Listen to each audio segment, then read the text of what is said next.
this chapter somewhat repetitive, it is such. That is, you hear things said over and over again. Here's where we're going to look at the textbook, and we're going to look at that homework piece I had you not do, which is the third of the readings in the back, the deliverance at the sea.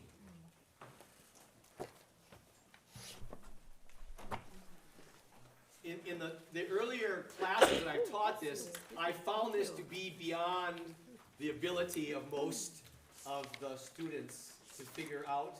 So that's why I started taking it off the table. Don't even worry about it. It requires a little, you have to surrender yourself to the hypothesis that there are two different storylines blended together, and then you can see it, but that you have to accept that hypothesis first. And it's a somewhat subtle thing. So I'm going to give you the answer, let you see the answer, and then maybe encourage you to read it on your own. You'll see that on page 71 and 72, in this reading, they've taken the story and they've broken it into two halves. The left, they call the Yahwist Elohist, J-E account. That's what I call the old epic tradition. The old epic tradition. My teacher, that was his phrase for it. I like that better than J-E, the Yahwist. The thematic note is God here is close and deeply involved in the action. Okay? He is the one who makes things happen. Moses' role is merely to calm the people down and point to God. Moses doesn't do anything except that last phrase, fear not. That's credited by the documentarians in this old epic tradition, okay, which is much taken with God's involvement. God is involved. God, this is the second story of creation, where God makes a human being out of clay, is also credited to the old epic tradition. It's a God who is intimately involved. Where the right-hand side is called the priestly account, and here God is supremely transcendent, totally other. This is the tradition that Genesis 1 comes from, where God doesn't have to scoop up earth to shape a man. God just says, Shazam, let there be, and there is. God creates simply by saying it so. He's utterly transcendent, utterly beyond us. So if you accept that hypothesis, that there was a document that showed God as being utterly invested in the action, making things happen, and a second stream where God is utterly transcendent, if you separate those two threads, this is what you get. Okay, so it means, that's why I say you've got to accept the hypothesis first. Now again, it is a good hypothesis. I myself accept it. I just think you're too new at this to, just, so on the right-hand side, you will see that God, because God is so far away, God is transcendent, Moses does a lot of the stuff. He throws his rod over the water, and it's Moses who's acting as the intermediary. Because God can't be seen. Remember, no one sees the face of God and lives. God is utterly transcendent. So Moses is doing a lot of the action on the right-hand side, the priestly account, where on the left side, the account attributed to the old epic tradition, Moses just stands there and says, listen to God, point to God, shut up, don't be afraid. That's all he's doing. Because it's God who does the work. God who does the action.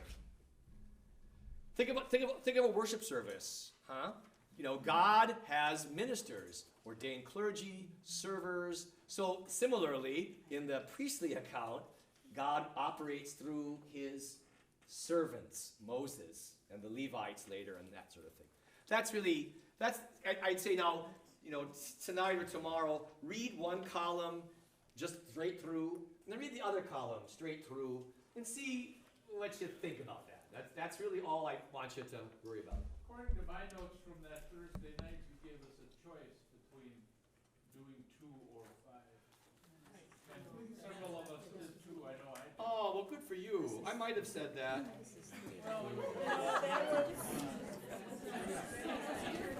This is number 3, though. Sorry there. This is number 3. That's the one you didn't. That's the one I just talked you through number 3. Thank you for trying to rescue me, but for once I don't need rescuing. You did too much. And that really is your way.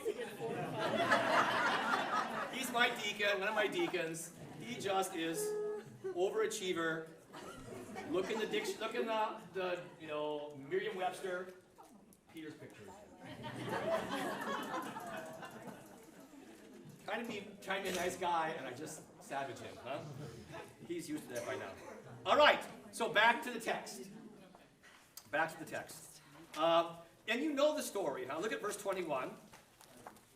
Chapter 14, 20. Moses stretched out his hand over the sea. Now, from what I've said already, according to the documentary hypothesis, who's that?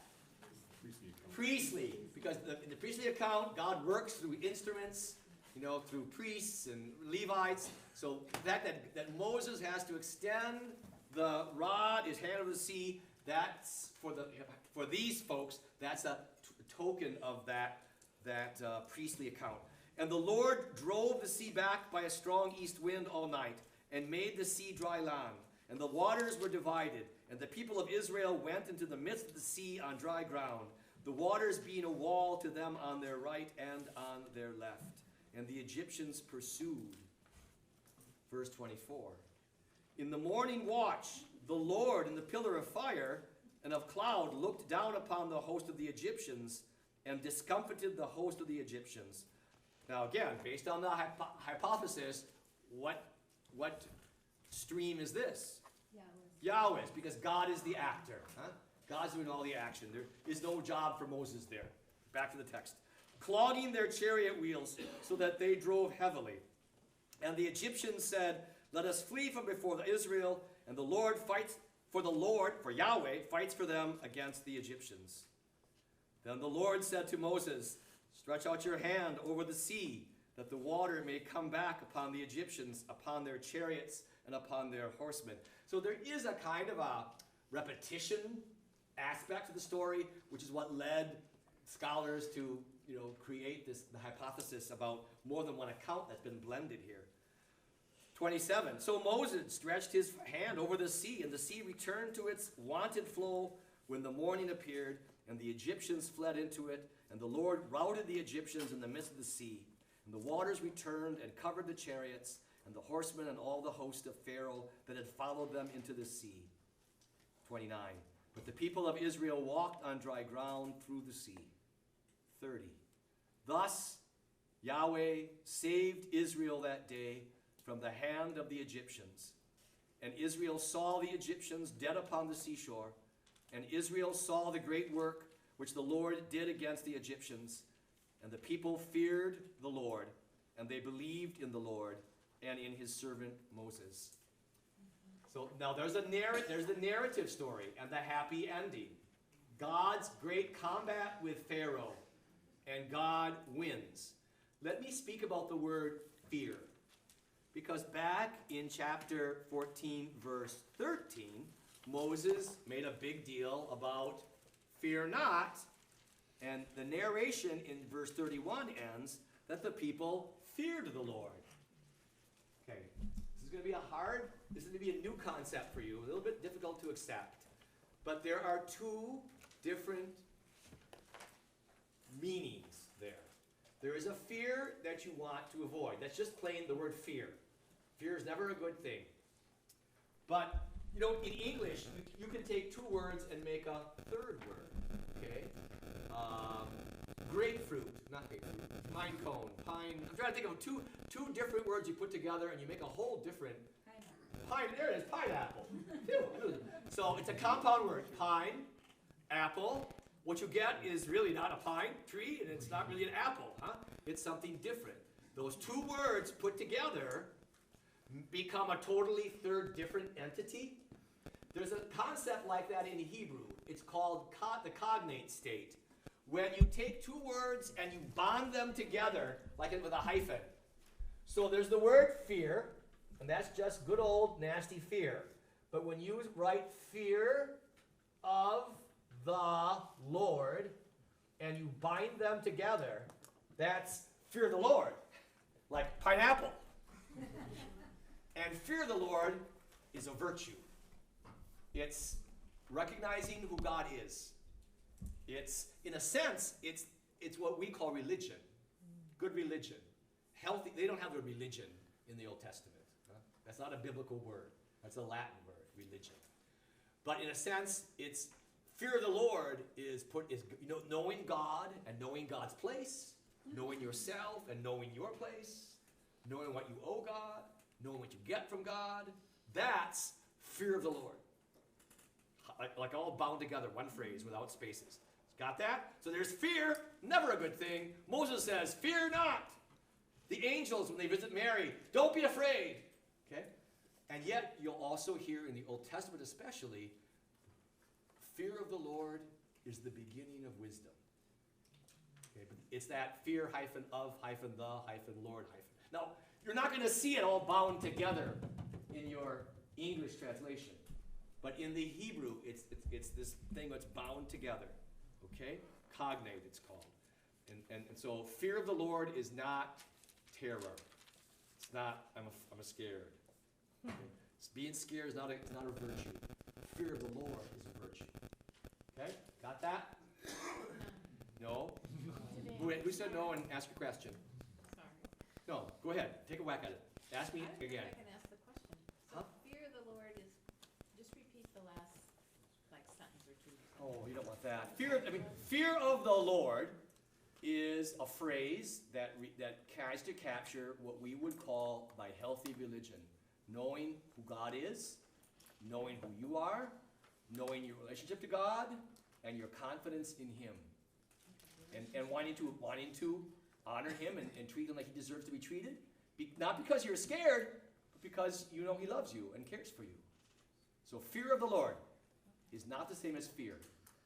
You're going to see it, well, look, I think in 19 or 20, in one sentence, Moses is going to say, don't be afraid, have fear of the Lord. You go, huh? Yeah. I mean, it just makes, until you recognize it, it just sounds bonkers. But you got to understand that it's like pine and pineapple, okay? Two different things, completely two different things, though they look the same on the page. Look at chapter 20 of Exodus. Chapter 20, verse 20. This is after the 10 Commandments have been given. Chapter 20, verse 20 in my Bible. Gotta always keep saying that, because I shouldn't assume. Do not fear, Moses says, do not fear, for God has come to prove you, and that the fear of Him may be before your eyes, that you may not sin. So you see, those two words in the same sentence, and you thought that sounds crazy. Well, no. One is just fear, and one is fear of the Lord, fear of Him, which is, again, is good. That's good, healthy relationship with God. Okay? So more like awe. Like awe, or just proper respect. Proper respect. Okay? It's an important thing. You'll hear a lot about it in religion. Kids are always confused, because this fear of the Lord thing comes up. But also, I say we get to the wisdom literature, it's going to be over and over again. Fear of the Lord is the beginning of wisdom. Think on that.